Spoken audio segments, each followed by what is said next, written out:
with a quick turnaround like this, is this better, you think, for the players to absorb the nod than having something drag on after Christmas? Yeah, I definitely do. I think it's better for them. They're not too far off. It's like a bye week, basically, which we've had 2 of this week or this year. So I think it's good for them to get right back on the practice field, get right back into game planning for someone and seeing how we're going to attack them, how we're going to get after them, get on the field and practice it and go from there. Sometimes you take those 3 weeks off and you're doing, good versus good practice or young guys practices and stuff like that, and you have a hard time getting everybody back. So right now we stayed in rhythm for what we're doing, and it's good we got an early game. And then as you continue to look at what West Virginia does defensively, just what are you seeing out of that group? Yeah, they're a really good defense. They play in the Big 12, which is a offensive run conference. Big up front, athletic in the secondary. Their linebackers are darn good football players, so they do a good job. Don't look at their stats or anything like that. They do a good job. That Big 12 is a different kind of conference on how people play offensively. But they got good players, so we got to be dialed in. They're a disciplined team that plays hard. We talked about, this is another chance to play a power conference team and have that brand, the Memphis brand on national TV. How important is it to kind of have that against a Big 12 opponent? Yeah, you defend the Memphis brand every day on how you live life, how you play on the field, how you live off the field, how you handle yourself in the community. Everything you do, you defend the brand of Memphis. Great opportunity to go out and, again, on national TV and show people what Memphis can do against a good football team out of the Big 12. So, but you're defending the brand of Memphis every single day you walk around. Speaking of defending the brand, I mean, how was it for you to see on the college football playoff, Memphis comes up 25th in the playoff? It is and forever shall remain, because that's the final poll, that the Tigers are in there. How was it for you, and how was it for the players? It's a great honor. Again, defending the brand and putting your name out there, putting the university out there, and everything is great. It's way better to be there at the end of the year than those people who pretend they can pick it right at the beginning of the year. I'd like to see those experts who picked it in the beginning of the year and how right they were with things, because I know there's some teams they picked very high who are not in the 25 anymore. But as far as we're concerned, it's just another way to defend, another way to get some publicity, good publicity. It's a good way in recruiting. We want to finish strong here against West Virginia in the bowl game and jump into the offseason and go from there. Last time preparing for a game with Seth, what's that been like? How your time reflecting? Yeah, it's great. It's great. Everybody sees Seth on Saturday afternoons 12 times a year and 13 times in the bowl game a year. Me and him have spent every day together, minus some vacation time for 3 years now. So we're enjoying every moment. We're enjoying every second. It's been fun to work with him in a lot of ways. As I always say, with how smart he is and how detailed he is in the game plan, he's made me a better coach. I've made him a better player. We've made each other better human beings, and that's what it's all about. But everybody sees the games and everybody sees that type of stuff. But we're together pretty much every single day. Us and me, him, the rest of the quarterbacks in that room. So it's fun. We're just enjoying it. You ever allow yourself just to think this is the last time I'm going to coach him? Because I know you're in his ear and with the radio communication and all that stuff. Yeah, absolutely. You said he hadn't even really needed it a lot, and you guys think alike, and now it's almost like your son going on. Yeah, sure is, man.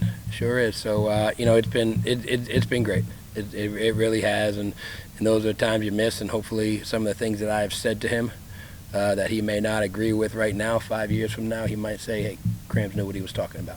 And that's the best thing, when you can stay at a place and have stability at a place and work with a kid this long and watch him grow and watch him mature, watch him go out and start living life. Hopefully it's in football. If not, it's going to be in whatever he chooses to do in life. But to have your ex-players call you and your ex-players keep in touch with you, he's going to jump into the sniper gang text chain, which is the quarterbacks I've coached since 2008 all the way up till now. So they're excited to get him in there. My wife runs the text chain, but it's great. It really is. It's been fun working with him. We got one more to go, and we're going to enjoy every second of it. So when you look at this core group, not just Seth, but a lot of the other guys that have been with you these last 3 years or so, and you look at what you were able to accomplish offensively with them, just how have you liked the progression and the growth of these. Yeah, that to me, that's the best part of it. When you got a guy, and it doesn't need to be Rock, it doesn't need to be, Lampshade. It doesn't need to be those guys. It can be, some of the young guys that you just the best part of coaching. And I get it. You gotta win football games, and that's fun, and celebrating and doing all that type of stuff is fun. The best part of coaching is when you can get a kid who feels like he couldn't do something to finally show up that he can do it, or to see a kid mature from a young kid who thinks he knows everything to a young man who still has a lot to learn but knows a lot more than what he used to know. That's the fun of coaching, when you can see what you're telling them starting to resonate in their minds and in their actions more than anything. How they handle themselves on the field, how they handle themselves off the field. To me, that's what coaching is all about. That's the joy of coaching. Winning football games is great. I always say that, winning football games is not our number one responsibility. We're allowed to keep our jobs because we win football games. But our number one job is to help these young men, young kids, when we meet them, turn into young men and become better fathers, better husbands, better friends, better employees, and hopefully one day a better boss. Them going to the NFL is one thing. Preparing them for life is what we do every single day, and that's what we pour into these guys. And when they become successful in football, that's great. When they become successful and they get their first job and they have their first kid and they get married and all that type of stuff, hopefully it's in the other order. But that's what joy of coaching is. And that's the fun of being at the same place for 3 years. You're in and out of a place in the year, you don't get to know the kids that well. To be able to have Seth and Rock and Lampshade and Jonah and all those guys around for 3 years and be able to know them and still have some young guys you've been with for 2 years and seeing that happening to them, that's the joy of coaching. That's why we do what we do. Playing the games is a bonus. Playing the games is fun. Helping the parents and the guardians raise these kids is what's the best part of it. Coach, how cool is it? Memphis has a long history of these elite pass catchers, and then you have this group and the legacy they're building. How cool has it been to spend those 3 years with them? Yeah, it's just, to me, same thing. To watch them grow as football players is one thing. Watch them grow as human beings is what makes them better football players. Truly believe better people make better football players. And you have right now guys buying into Coach Silverfield's program, buying into what we do, buying into our philosophy. All these guys had opportunities to go places and tour the world. They all chose to stay, and that's a positive for what Coach Silverfield built here, for what Coach Silverfield is doing here. Stability is what makes programs go. The best teams consistently are the teams that are stable throughout. You can look at all the programs that are winning right now is because they've had coaches for quite some time. They've had their quarterbacks stay, they had their receivers, their big-time players stay, and to me, that's a big part of it. And that's it's just a tribute to, again, what Coach Silverfield's built and continues to build here with these kids that want to stay together and want to be a part of each other. And then as far as recruiting, you brought in these really highly rated, highly sought after receivers. What have you seen from Ra Hutchins and then the other guys? We saw great things on high school film. Great things on high school. That's why we went after them. That's why we got them. That's why we fought so hard to keep them. And that's why we got to continue in modern day college football, continue to fight so hard to keep them. But to me, it's the start of it.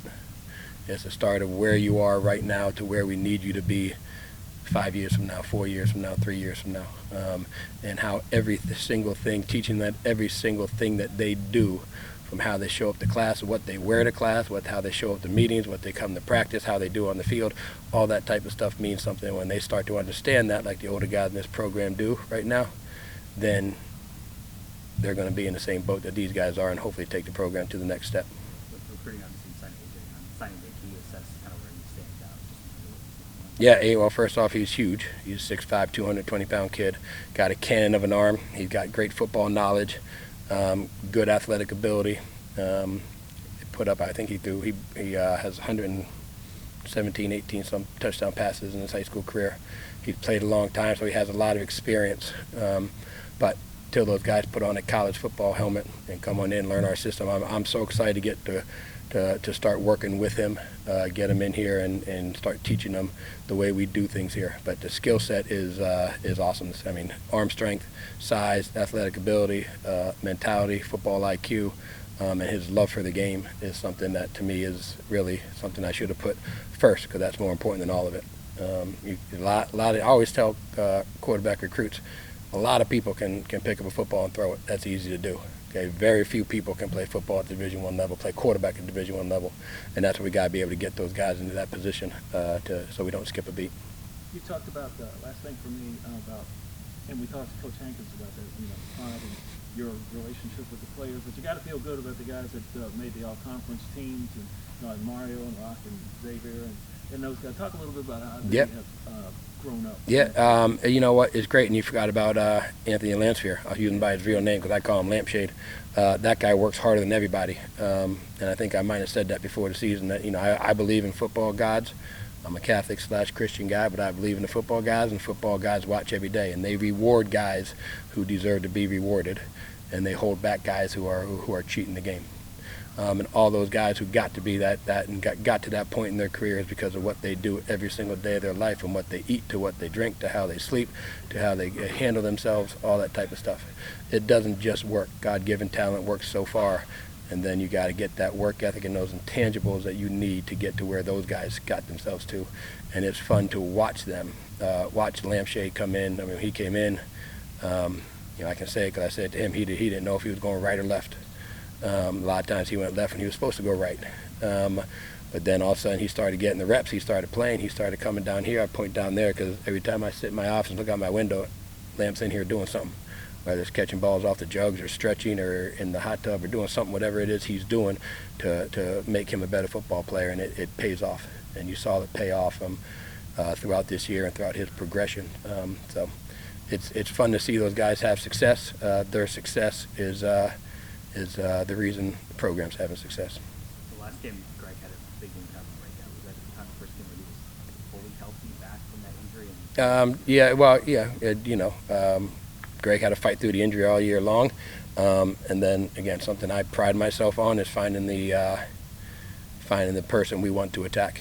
And if they keep putting them on that other person that I want to get the ball to, that we want to get the ball to, then we're going to continue doing that. They were dropping depth in the secondary, so we could throw it underneath to them. And then when they wanted to put their linebacker one-on-one in pass game, that was advantage Tigers. So we kept going to that. We kept doing that, and to me, that's part of that's the most important part of play calling. Is not where the lines go or what the scheme is or any type of stuff. Is when you can find the mismatch and you can get the ball to the person you want to get the ball to in a position he can be successful. And take advantage of what the other defense was doing. So we were able to find that in 4 or 5 different occasions, and he answered the call.